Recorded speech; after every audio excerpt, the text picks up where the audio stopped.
ఇక్కడ లేడు, ఆయన లేచి ఉన్నాడు. దేవుని నామానికి మహిమ కలుగును. హల్లెలూయా. ఆయన ఇక్కడ లేడు అంటే వాస్తవానికి ఏం జరిగిందంటే, యేసు ప్రభువుని సిలివేసి చంపేసిన తర్వాత, ఆయన మరణించిన తర్వాత తీసుకెళ్లిపోయి సమాధిని పెడితే, ఆ సమాధిలోనికి వెళ్ళి చూద్దామని కొంతమంది స్త్రీలు మాత్రమే,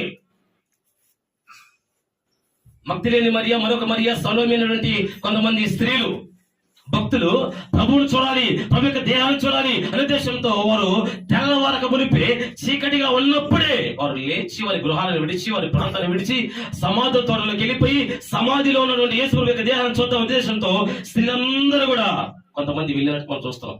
వెళ్తూ వారు ఖాళీ వెళ్ళ, ఒట్టి చేతుల వల్ల సుగంధ ద్రవ్యాలు తీసుకొని వెళ్ళారు. దేని కొరకు? యేసు ప్రభు యొక్క దేహానికి పూయాలనే ఉద్దేశంతో. అలా తీసుకెళ్ళినప్పుడు వాళ్ళు వెళ్తూ ఆ సలోమియు, వేరొక మరియా, మరొక మరియా వీళ్ళందరూ కూడా కలిసి వెళ్తున్నప్పుడు, మనం కేవలం స్త్రీలు మాత్రమే కదా, పురుషులు లేరు. అయితే సమాధికి ముందుగా పెద్ద రాయి అనేది ఒకటి ఉంది కదా అడ్డుగా, కాబట్టి మన కొరకు మన నిమిత్తము ఎవరు ఆ రాయిని తొలగించగలరు?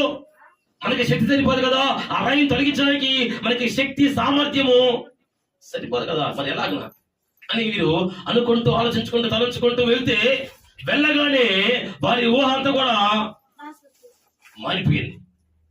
రాయి ఉంటదేమో, ఆ పెద్ద బండ అడ్డుగా ఉండదేమో అనుకుని వెళ్తే, మీరు వెళ్ళేసరికి ఆ రాయి తొలగించబడింది. అక్కడ ఇద్దరు దూతలు కూర్చొని ఉన్నట్టుగా వీరు గ్రహించారు. దేవునికి స్తోత్రం చేద్దాం. హల్లెలూయా. అప్పుడు ప్రభు యొక్క దేహం కనిపించట్లా.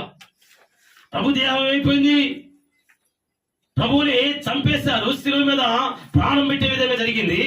అయితే ఆయన మరణించినాక కనీసం ఆయన దేహాన్ని కూడా చూడడానికి అవకాశం లేకుండా పోయింది అని ఈ స్త్రీలు బాధపడుతున్నారు. అయితే ఈ లోపుకి జరిగింది, ఆ దూతలు చెప్తున్న మాట, ఆయన ఇక్కడ లేడు. ఏమన్నారు దూతలు? చెప్పండి, అందరూ చెప్పాలి. ఏమన్నారు? ఆయన ఇక్కడ లేడు. మరి ఆయన ఇక్కడ లేడంటే ఎక్కడ లేడని అర్థం? ఆయన ఇక్కడ లేడు, ఆయన సమాధిలో లేడు, ఆయన ఇక్కడ లేడు. ఎక్కడ అంటే నీ గుండెలో ఉండడానికి సిద్ధపడతాడు. హల్లెలూయా.